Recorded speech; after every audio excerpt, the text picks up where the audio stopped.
Okay, this is Orlando Wilson. What I want to talk about in this video is something which is very relevant to the security business, the close protection business, etc. And that's first aid. To be honest with you, first aid is not one of my favorite topics. It's nothing that excites me. I've done quite a few first aid courses over the years, and that's about it. I've given first aid. I understand how to give first aid, but it's not a topic which excites me. It's an essential topic. It's something everybody needs to know, I think, in life in general, especially if you're in the security business and close protection business. I think in a lot of places now, to get certain licenses, close protection, security licenses, you need to do a first aid course, which I understand. Okay, from a close protection perspective, when you're doing your threat assessments, you need to identify any first aid issues or any medical issues that you, your client, your team members have, and work out how, if they have a medical emergency, how you can fix that issue. That's part of your threat assessment.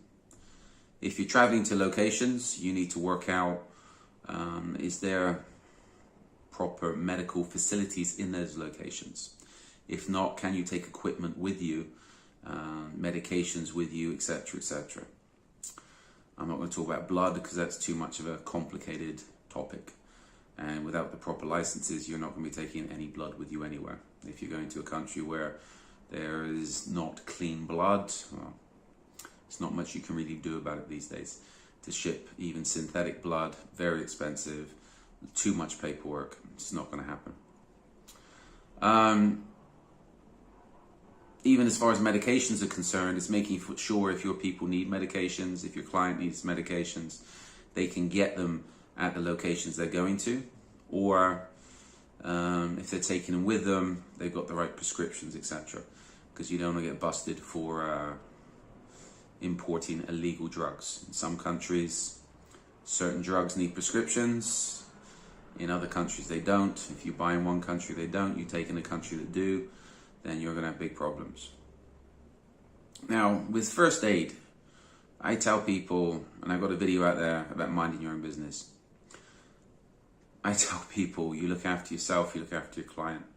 Don't go getting involved in other people's problems for a variety of reasons.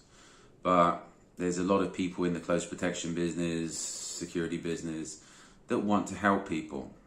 Well, in the security business, it's up to you guys. In the close protection business, we're not there to help people. You're there to work for your client. You're there to look after yourself. You're there to look after your client. You're not there to help people.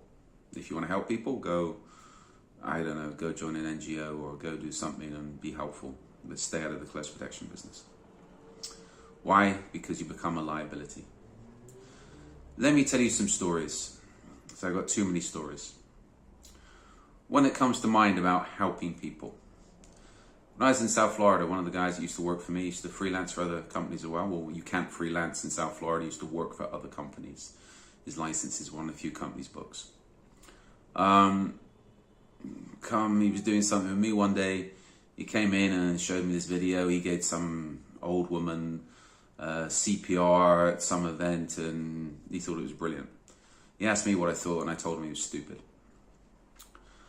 He gave CPR to this old woman that happened to collapse at this event. He didn't use a vent. He didn't use a mask, a CPR mask, and he was just there giving her CPR. You know what? Even though she's an old woman, and I said this to him, you know what? In her heyday, that would have been the time when HIV and AIDS was going full throttle. In places like South Florida, where STDs and diseases are, I think it's one of the highest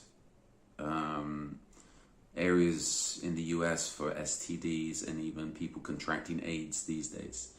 I wouldn't be giving anybody CPR, well, I wouldn't anyway, but I wouldn't be giving somebody I didn't know CPR without a vent. The first rule of any type of first aid is you don't put yourself at risk. You need to look after yourself. The first rule of close protection, first rule of personal security, don't risk yourself for other people. We minimize risks, but you're not going to be going and doing stupid things like giving somebody you don't know CPR without a vent. That to me is stupid.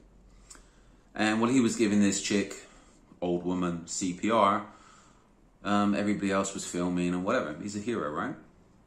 You know what? He was down on his hands and knees giving this chick CPR. In the meantime, he was carrying a firearm, strong side. His firearm was visible underneath his jacket. Somebody could have come up, taken his weapon off him, popped him in the back of the head, or just taken his weapon off him and ran away with it. Nothing he could have done about it because he was more focused on some woman he didn't know. There was something wrong with her. Who knows? She could have been put on an act because she wanted the attention. That type of thing happens. So to me, when I said to him, you didn't know the chick was, you could have lost your firearm, you wasn't able to look after yourself, you were not in a secure environment, stupid. But I'm sure some people think I'm cynical. I am very cynical because I understand the realities. And unless somebody's my client, unless somebody owes me money, I don't particularly care about them. That's it. To me, it's business. It's not a game. It's not about helping people. And I've heard from quite a few people, and in quite a few places, apparently, if you have a security license, close protection license, and somebody is taken ill, you have to help them. You have to do what you can. I understand doing what you can. And in most places, doing what you can is calling 911, calling 999, calling an ambulance. Let the professionals deal with it. We're not professional first aiders.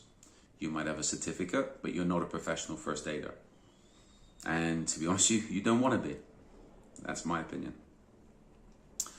I give a story of all these people that want to be heroes and help people, and how you must give first aid, right?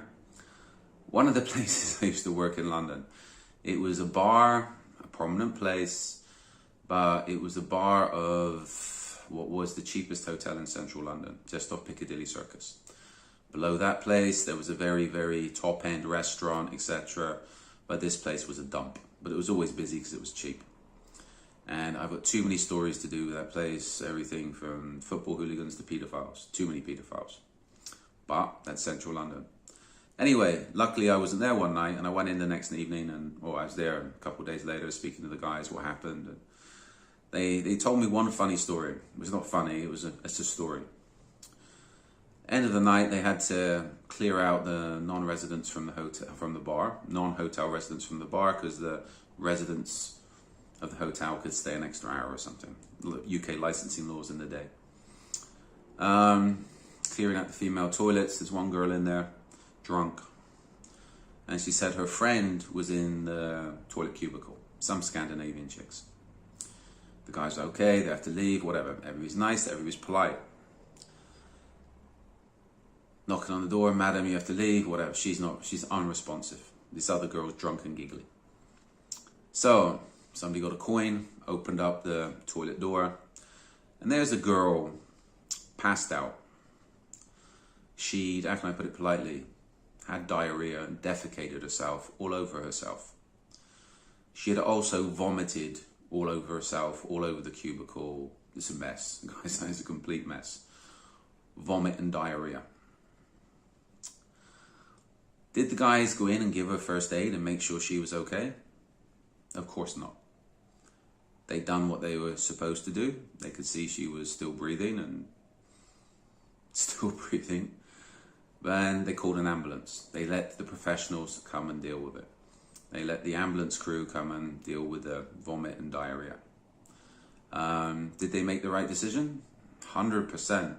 Would I go in and get covered in vomit and diarrhea from some person I didn't know because they've been stupid enough to get wasted? I use that as an example when people say you must give first aid. And I say to people, okay, would you have given first aid in that environment? Would you have gone in and done it? If you did, then if you're working for me, I'd be like, okay, you're stupid. You're not going to get any brownie points. It's like, call an ambulance, let the professionals deal with it. That's their job, that's what they're paid for. Well, in UK, they're underpaid to deal with that thing all the time. There's such situations all the time. So yes, they need more money for dealing with that. Those types of mess on a daily basis. Let's go up a scale to 5-star. Years ago, again, London, Event on Park Lane. I won't say the venue's name, but it's a big ballroom right underneath Park Lane. It used to be an ice rink. And I'm sure some of you watching this video has been there, if you're still watching. We were there one night, me and another guy. Again, a lot of these large events is minimal security, 2 of us and maybe 1,000 people. And some guy had a heart attack. By the time we got the call, went over, okay, the guy's on the floor, there's how many people around him. If somebody's having a heart attack, there's not much you can really do apart from calm them down, make sure they're sat up, etc., etc. And people were doing it. So we told the hotel. They sent down one of their medics with a bag full of tricks. And we called an ambulance, that's it. Made sure everything was calm, made sure the other guests carried on doing what they're doing because the show needs to go on, etc., etc. There wasn't that much of a disturbance, everything went well, ambulance people turned up, all good. Now the funny thing is, when we heard there was me and I think I remember who I was working with. When we heard there's medical issue, for us it's like, oh, no, seriously, now we have to deal with BS. We went, sorted it out, no problems. And the wife of the guy that had the heart attack afterwards come up and she complimented, said to I think the hotel manager was there, whatever, said, your guy's really good, really calm, didn't get excited, whatever. Okay, we wasn't calm, we just we had other things to deal with because it's a busy, busy night. We didn't get excited and start running around like headless chickens and panicking because, okay, why? It's a guy having a heart attack. There's nothing we could have done about it apart from call an ambulance, which we did, and make sure the show went on. Did we care about the guy? This wasn't our business. We're not, I wish him all the best, but our job was to make sure the event went well and make sure the security for the event went well. This was just something that happened and it was dealt with calmly, and all we could do was call an ambulance. It wasn't making, how can I put it? It was serious for that guy, but it wasn't blowing things out of proportion. Thinking about it, if the guy died, then there's a lot worse places to die than a 5-star hotel in some Gucci banquet, right? I can think of a lot worse places. So, from a close protection perspective, again, it's back down to threat assessments, planning, preparation, etc. And it's focusing on your job. It's not being distracted by other people's problems. If you're with a client and somebody who's got nothing to do with you drops down, has a heart attack in front of you, it's not your business. You're with the client. That could be a distraction for the client to be snatched, for you to be ambushed. Or you're giving CPR to somebody you don't know, somebody come up, take your weapon if you're carrying a weapon, if not, just kick you in the head as you're on the floor. You don't know if it's not a distraction. So the thing is with first aid, keep it real. I know a lot of people get excited over first aid. To me, it's just something you need to know. It's not something that interests me. As I said, I've dealt with issues over the years, but it's at the point where would I give CPR to someone? I doubt it very, very much. Because if you look at the statistics of how much CPR saves people, it's minimal. Am I interested in getting covered in other people's blood and body fluids? Not really. I've been covered in enough of my own blood and other people's blood over the years, so it doesn't really excite me. Am I interested in helping people? I'll help people if you're my client, if you owe me money, and if you're paying me. But apart from that, I'm not interested. It's business, and this is the way you need to look at things.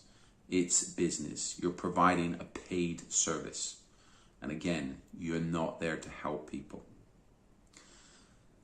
So I hope this little video puts a few things into context about first aid, etc.